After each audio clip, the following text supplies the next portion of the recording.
In 1981, the first production run of Brompton bicycles began. 500 bicycles were made and sold. And I'm lucky enough to own one of those bikes as part of my collection. Today, over 40 years later, I'm putting this bike head to head with my Brompton C line just to see how far this iconic folding bike has come. In this video, I'm going to compare the design and the build of both bikes, looking at how the frame, the finish, and the folding mechanism have evolved over the years. Then we'll dive into the components, everything from the brakes, the gears, the handlebar setup, the wheels, and also the riding experience in comparison from then till now. I'll also be putting both bikes through a folding test to see how the original compares to a more newer bike. And make sure you stay till the end, because I'll be taking the Mark One out for a spin to just let you know what it feels like on the road.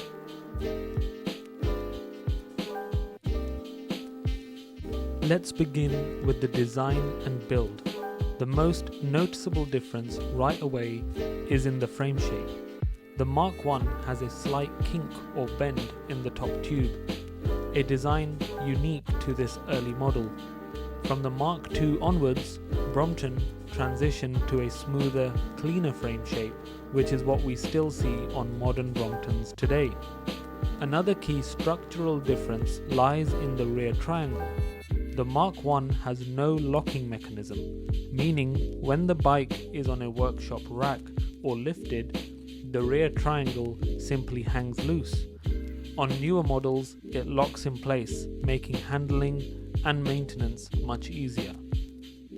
The Mark One also features some beautiful classic touches like the chrome detailing on the front dynamo light, the mudguards and the hinge clamps, giving that vintage British charm.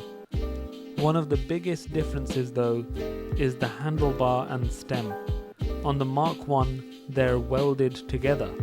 No adjustability or detachment.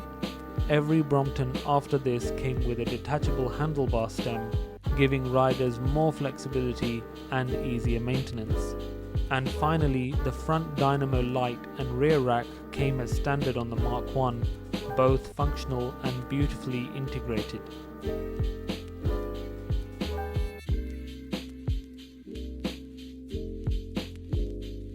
Now let's talk about the fold, arguably the most iconic feature of a Brompton. I'm not trying to beat the world record here by any means. I just want to show you how remarkably consistent the folding process has been since the very beginning. The way the bike folds from the rear triangle swing to the handlebar tuck and seat post drop has barely changed at all. Folding the Mark One takes about the same time as folding a modern Brompton. And for a design that's over 40 years old, that's seriously impressive. To give some context on weight, I've added another Brompton into the mix. First, the Nickel Edition 6-speed, which I've converted into a Superlight build using original titanium components such as the front fork and the rear triangle, replacing the heavier steel components. Then, the B75 3-speed, a more recent entry-level model that shares a lot with today's C-line in terms of frame and drivetrain. These additions help highlight just how much Brompton has evolved, not just in features, but in performance and portability. If you're enjoying this video so far, please give this video a big thumbs up. And if you're into all things Brompton, bikes, and cycling adventures, then hit that subscribe button. You can keep up with the latest of Sing on a Brompton. It also really helps grow the channel, and I'd love to have you along for that journey. Let's take a closer look at the components. The Mark One uses the classic Sturmey Archer 3-speed hub and shifter, and to this day Bromptons still use Sturmey Archer hubs, with the exception of the G-line, which uses an Alpine hub. The dynamo that is used to power the front and the rear lights is driven by the rotation of the rear wheel. An incredibly clever bit of engineering. Newer Bromptons don't include a dynamo by default, but it is available as an upgrade from third parties. There's also a speedometer mounted to the front wheel for tracking mileage, a lovely analog touch you don't really see today. Another thing that stands out is the rotational folding pedal, very different from the flip style pedal on modern Bromptons. The hinge clamps on the Mark One are solid steel with steel handles, whereas modern versions are ergonomically shaped and made from durable hard plastic, easier to grip and quicker to use. Brakes remain fairly consistent, both using caliper brakes with rim pads. As for the wheels, both old and new models use 16-inch rims, but the Mark One originally came with rally record tyres, while today's bikes typically ship with Schwalbe tyres for improved grip and durability.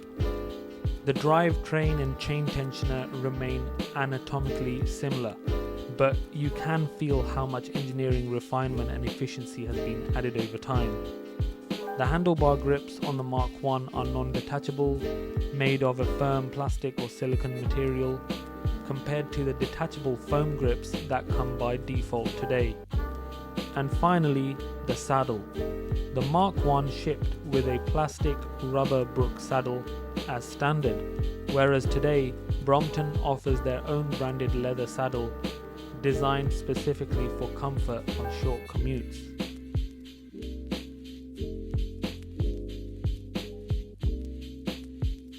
Now, I didn't record any riding footage of a newer Brompton for this video, but if you've been following the channel, you'll know I've got plenty of experience with modern models, and because of that, I can really say the Mark One holds its own. Let's keep a few things in mind. The folding mechanism hasn't changed. It's still that clever compact fold that takes about the same time to fold a modern Brompton today. The weight isn't dramatically different either, especially if a newer Brompton is kitted with a rear rack and accessories, and that's something I found really surprising. But the riding feel, that's where it gets interesting. The 16-inch wheels give it that same smooth but slightly twitchy handling that Bromptons are known for. The brakes work well, the gear transitions are surprisingly smooth for a bike that's over 40 years old, and everything just feels functional, solid, timeless. But the real difference, it's not in the handling, it's in the feeling.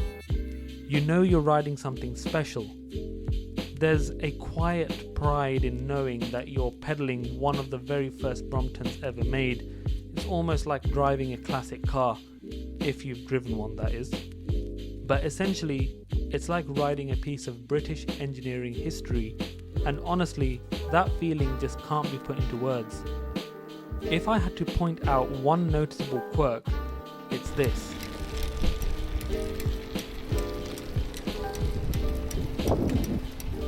The ride is a bit noisier than a modern Brompton, and that's mostly down to the mechanical clicking of the old school speedometer on the front wheel, a nostalgic little sound that almost feels like the bike counting every moment it's still out on the road. The dynamo powered front and rear light still work very well today. How cool is that? So there you have it. From the frame shape to the folding pedal, the Mark One might be old, but it's still remarkably capable. It's amazing to see how Brompton has evolved over the decades, keeping the same spirit while refining every detail along the way. Until next time, this is Sing on a Brompton.